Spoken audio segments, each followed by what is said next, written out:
The Saccos, so far, the statistics we have, the savings are about 1.2 trillion. And out of that, about 1 trillion has been given out as loans. POSCA coordinated its membership of 42 countries all over the world. Some coming from Europe, USA, and Africa. And I think the membership is 50-50. Africa and the outside world. There are the 42 members, those who are there, witness that. But the aim of the conference is actually to share experiences, best practices within the cooperative movement, and obviously strengthening the cooperative movement within the membership countries. In Kenya, we are still focusing on shelter. Most of our people who are given those loans put their money, one, in shelter is number one. Number two is retail trade. And number three was education. So you can see those are the basic needs for Kenyans who are in the cooperative movement. So they are looking at, but we want them to move out of there and go into serious investments like manufacturing. And that's why we are also promoting as a ministry micro, small, and medium enterprises.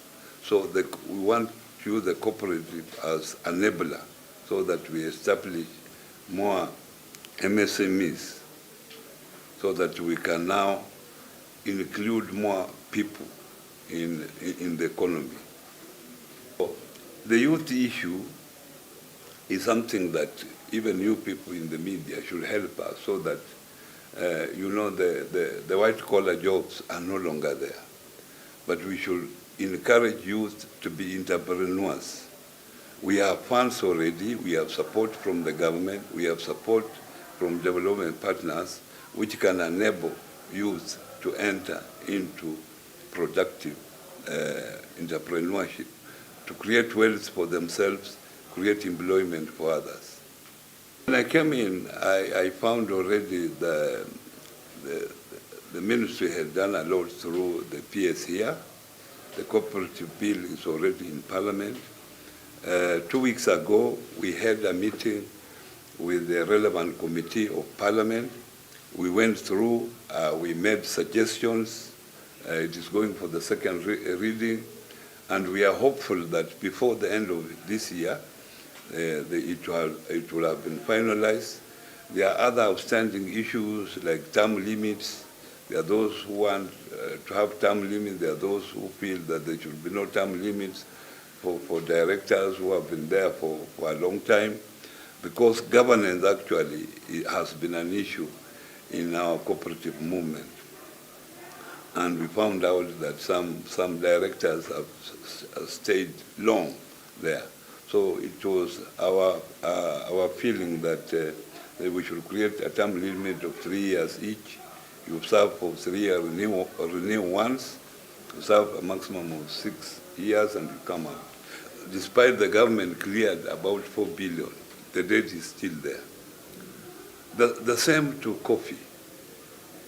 These cooperatives keep on, because of management issues, keep on borrowing. When they were talking about it, it was about 6.2 billion. Now, it is over 7 billion. So even if the government cleared the 6 billion, still there will be another 1 point something billion still accumulated.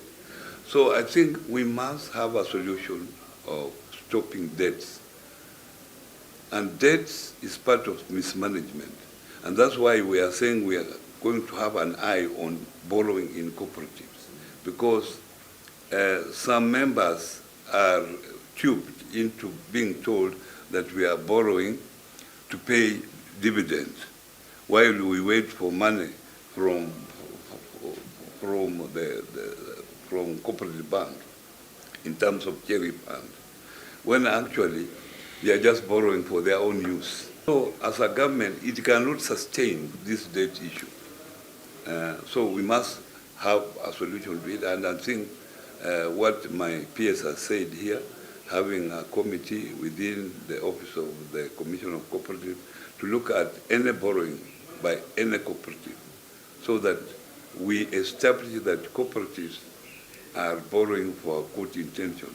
This bill, we have delineated the functions of counties and the functions of the national government. I think that's a very, very important aspect of the Cooperative Bill 2024. And importantly, it tries very aggressively to cure the problem of good governance in cooperative movement. We are looking at aspects of how we manage our cooperatives in terms of the democracy aspect, leadership, how long can you serve?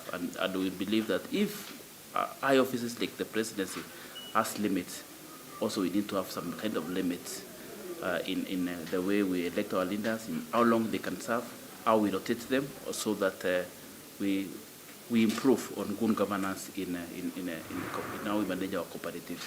The cooperative movement in Kenya now, we are around 15 million Kenyans are members of cooperative. Of those 15 million, mostly are in the agriculture sector. You know, most of our value chains are anchored by the cooperative movement. We use the cooperative movement as the aggregator, as the aggregator of our efforts in the rural Kenya. Coffee, even rice, the biggest. Moya is a multi-purpose cooperative society. Rice is aggregated around the cooperatives. In the financial sector, Saccos, we are around 4 million members. In terms of numbers, as the cabinet minister said, we have savings of around 1.2 trillion, a loan book of around 1 trillion. And again, I think that shows the power of Saccos, because if you, in terms of embrace of technology, I think the movement is really leading, and I think that's why we have Safaricom here. In terms of technology, the cooperative movement has really embraced technology, more so the financial sector, in terms of the platform they use. There's more we can do, of course, in view of artificial intelligence in this era of quantum computing. I think the moment is anchored well in terms of how we are embracing technology, but also the risk that come with it in terms of cybercrime. But the question is, we need to raise the hill. How do they incur this debt? And so through the leadership of the cabinet minister, we are saying that borrowing has to be approved by a committee within the commissioner's office, so that the difficult questions are asked. You are borrowing for what? To ensure that you just don't incur debt and then come and ask for the government to waive the debt. The objective is we are trying to show that Africa cooperative movement can be used to empower people, and with the numbers that we have in the continent, we need to start seeing more of those numbers going high.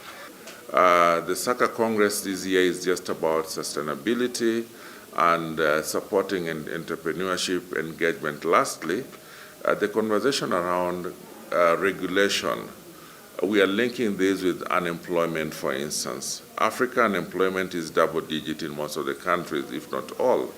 And the ministry, particularly the State Department, have been focusing on saying, let's use a cooperative to create employment. And this particular meeting is trying to show that we can use this model to empower people and make them be productive in their various ways. Even in our space, we are looking at Kenya, the big Saccos, the police Sacco, Mwalimu, Arambe, Stima, their membership also should start driving towards 1 million plus. So in terms of numbers, we are still behind, but in Africa, it is the one that is at the top compared to the rest.